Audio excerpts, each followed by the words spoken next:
Hi everyone, my name is Steph, this is the Novelty Corner. Welcome back to my channel, and welcome to another vlog where I read like it's my day job. For those of you who might be new here, I'm a teacher by day, and for me typically my work day is from 8:40 until 4:40. That's my standard day. There's a little bit of variance depending on what day of the week it is and the union agreement and things like that, but for the most part I work from 8:40 until 4:40. And I've done one of these vlogs before, basically where I replicate the hours that I would spend at work, I spend reading, and look at what I can actually read within that time, because a lot of people get freaked out with how much I can read, but I can read a lot. I'm a fast reader. And full disclosure, I'm filming this at the end of January. It is January the 26th. It is a day that many celebrate as Australia Day, but one that I refuse to celebrate as Australia Day because it was also the day of colonisation, and therefore it has a significant impact on our Indigenous community, and I just choose not to engage with any of the Australia Day nonsense because it could literally be assigned to any other day in the year.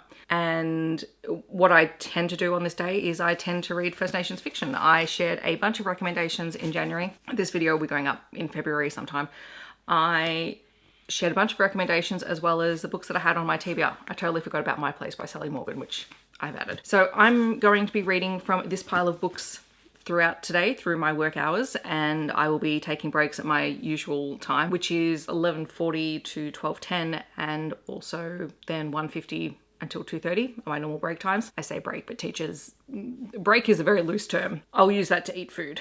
And I do have an audiobook, so if I feel like I need to move around rather than sit down and read, I will switch to an audiobook and get some stuff done. So if you haven't seen the other video, I'll really quickly run through what's on my list. I have 2 middle fiction books. I have Jai Goes for Gold by Merrison and Hakea Hustler. I will be reading this today. I have My Place by Sally Morgan, which I think I also want to prioritize reading today. I have Gamiwarra Gathering by Jeanine Long, which is a poetry collection. This I also want to read. So like these 3 I will definitely read. Then I have Always Was, Always Will Be by Thomas Mayo, which again would probably be good to get to this one because this one's a slightly older one on my list. There is Murray Song of Time by Stan Grant.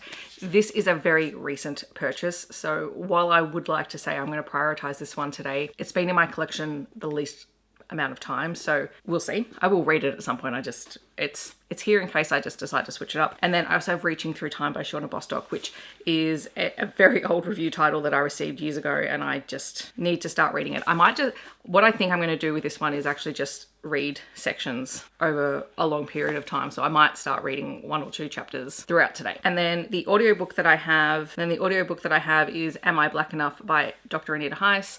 I do have a few other titles. I think I've got Benevolence by Julie Jansen, and also, well, that's an ebook, Long Yarn Short by Vanessa Turnbull Roberts. If I pick up an ebook, it will be the Anita Heiss book. So that's what I'm planning on doing. It is 8:34, so I'm just about ready to start reading, and I think I'm going to literally kick off this vlog with the Kimberly Kickers series. I've read Merrison and Hakea Hustler before. I love their writing. This is probably where we're going to start.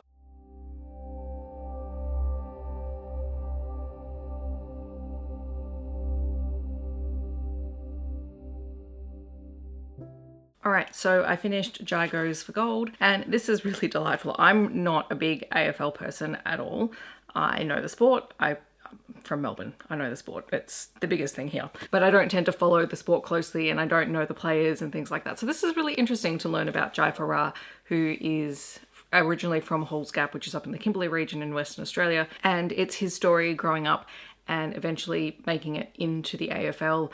And it's just his daily life, starting from the time when he was just on 11 years old all the way through going through boarding school in Perth, and then making decisions after he finishes school as to, you know, how he's going to proceed.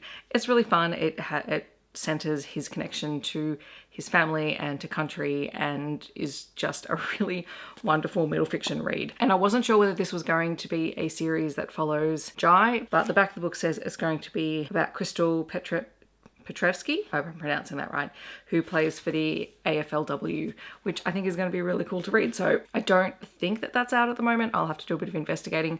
But yeah, this is a great one, and I'll be taking it into school and introducing it to the kids. And I also want to double check and see if it's in our school library. If it's not, I'll be letting our teacher librarian know. This is a great start. It is now 9:08. I think I'm going to switch tacks slightly and go with some poetry, and then we'll see how I go after that.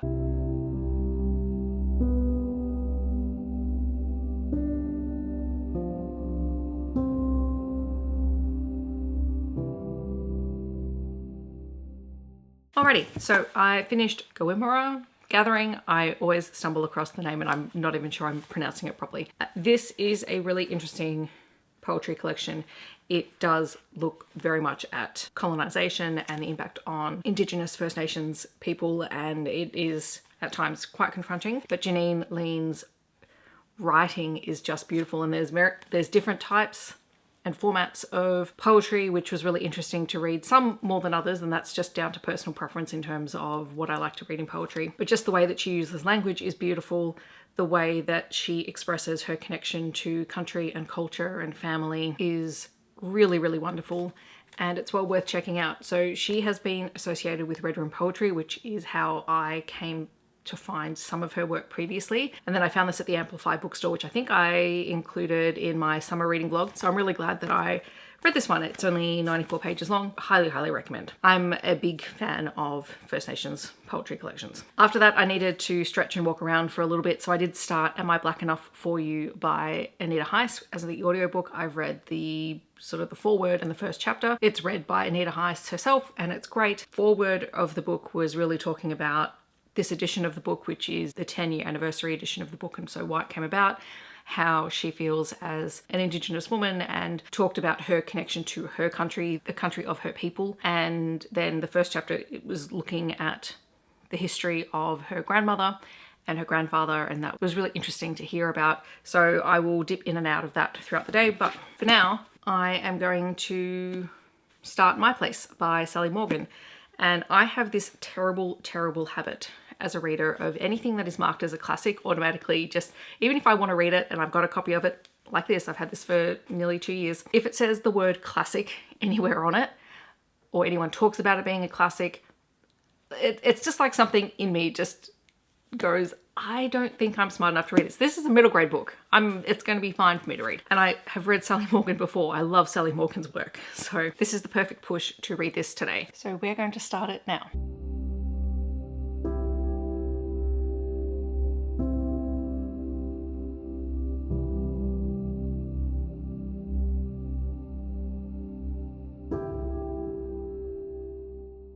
Alrighty, so it is 11:42 and I am 132 pages into My Place by Sally Morgan. This is a much denser read, so it's taking a little bit longer, but it's really interesting. It is the younger reader's version of Sally Morgan's memoir. And so far we've gone through her early life up until she graduates from high school and gets into college and gets married. And it looks at how her family changed over time from being one of 5 siblings, living with her mum, her dad and her nana and her nan, her dad being a war veteran and dealing with PTSD and eventual suicide, and also the trauma that her nan experienced as an Aboriginal woman and her mother's inability to acknowledge that they are Aboriginal because she knows how difficult life will be for them, to the point where when Sally is young, her mum tells her to tell everyone that they're Indian because being Indian is more acceptable than being Aboriginal.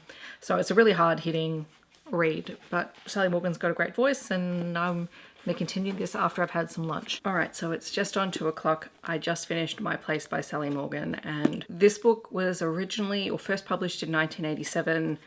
I think this edition of it was published in 2020, and it's a really hard-hitting book. So I think where I last updated you, we learn a little bit about Sally's early life, and then really the rest of the book is Sally's search for her family's history and her history, and her nan is really reluctant to share information about her own history, and it's actually her nan's brother Arthur who asks Sally to record his story because Sally decides she wants to write her family's history because nothing has ever been written like that for Indigenous people at the time.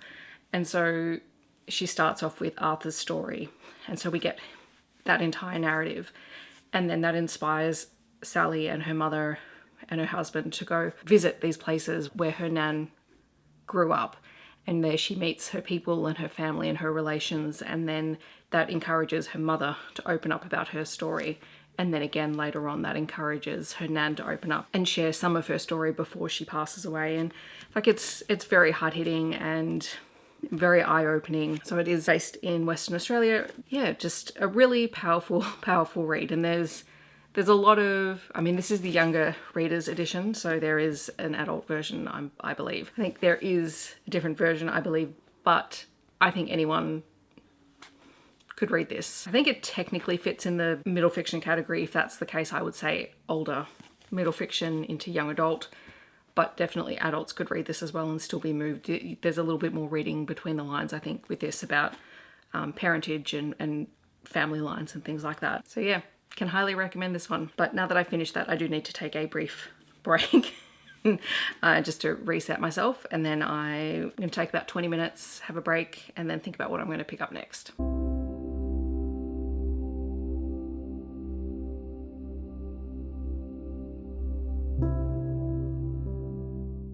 All right, everyone, it is 4:18, which I'm probably going to call it here because I've just finished Always Was, Always Will Be by Thomas Mayo, which was honestly just such a good book. So this is Thomas Mayo reflecting on the outcome of the referendum on the voice to Parliament, which wasn't successful. And he was one of the major campaigners for it. He did a lot of work in the lead up to it. And it's him reflecting on the past and the present and where we go now. And his take is very hopeful, and that's the one thing that he keeps reiterating through the book. He doesn't shy away from the facts and the horrific things that have happened to Australia's Aboriginal and Torres Strait Islander people throughout history and in the present day. But his one is a message of hope, because he says, 40% of the Australian population voted yes, and some of the people who voted no because the no campaign slogan was, if you don't know, vote no. And his way of thinking is, the more we do, the more we have conversations, the more that awareness is brought to people about Australia's First Nations people, then the more minds will be changed. That's a lot of people who do want to see change and progress and conditions for Aboriginal and Torres Strait Islander people to be improved. And the only way that we can change the minds of other people are to have open conversations. And he gives some really fantastic ways of having those conversations. So the book itself is broken up into 3 parts. So there is Thomas Mayo reflecting on hope and motivations and the Uluru Statement from the Heart. And then part 2 is learning from the past. So it's more of a historical thing. That's where you're going to read some more confronting things about Australia's history. And then part 3 is the what's next part. So, okay, we know this is the past. We know this is the outcome of the referendum. So what now? And there are some really good sections in there. There are common statements or questions that people might lead a conversation with to be negative. And what he does is he takes those and then he gives some really great information on how you can counter that with the facts, with the truth, and how you can do it in a way that's not confronting and isn't combative. And there's even a section on, ways that you can participate and be involved, even if it is in the smallest way. I think one of the things that I appreciate about the way that Thomas Mayo has written this book is that he is coming at it from the perspective of even the smallest act of participation by an individual has an impact, whether it's wearing a t-shirt and starting a conversation with somebody, or whether it's being in a school environment with teachers and schools and the way that we talk about First Nations history and culture, which we haven't, when I was growing up was not a thing, to, buying from Black-owned businesses or going to First Nations festivals or Black artist markets and things like that. Every little bit helps, because every little thing then helps you have conversations with other people. So while that, there are ways to be more actively involved and all of that sort of thing. I mean, it's a good book for anyone who's already actively engaged in this work, but I think it's also a really great book to give to people who don't know that much or who might find it confronting, because it doesn't hide the truth, but it's written in a very accessible way that, as Thomas Mayo's message suggests, centers hope for a better future. I think it was a really great book, and I'm kicking myself that I've not read it sooner, honestly. So those are my 4 books that I read today. I'm really thrilled with that, honestly. I think it's been a really productive day for me. I think doing something like this where you read for the hours that you work, having a theme or having a purpose behind it is a really good way to do it. And for me, centering First Nation books is just, it's always so important to me, and to just take a day to be immersed in that, and then to continue to read, throughout the year as well. It's not just a one-off thing. If you've been around on my channel for any period of time, you know that it's not a one and done thing. Sometimes it's nice just to take that moment, because all of these books were different. They all have similarities, obviously, but You know, we have 2 books written for you, both of them looking at the lives of Indigenous people, but one centering on sport, one centering on history, poetry collection, and then a non-fiction book. And I think it's just really interesting to read all of those in really close proximity and to think about them. And I'm obviously going to be thinking about them more after this video finishes. So yes, for anyone who's interested, it was a total of about 818 pages. I didn't get a chance to go back to Anita Heiss's audiobook, but I will continue to be reading that in the background when I get a chance, so expect updates on that in probably the monthly wrap up. If you enjoyed this vlog, feel free to let me know down below if you've read these books or if you're planning on picking any of them up, or if you have other recommendations that are similar. I did like the fact that there is a very extensive book list at the back of Thomas Mayo's book, so I'll be going through and adding things to my Libby list as always. If you just want to let me know that you're here but you don't want to leave a comment, feel free to leave the black, yellow and red heart emojis. Otherwise, I hope that wherever you're in the world, you're staying safe and healthy, and I'll see you in my next video. Thanks so much for watching. Bye everyone.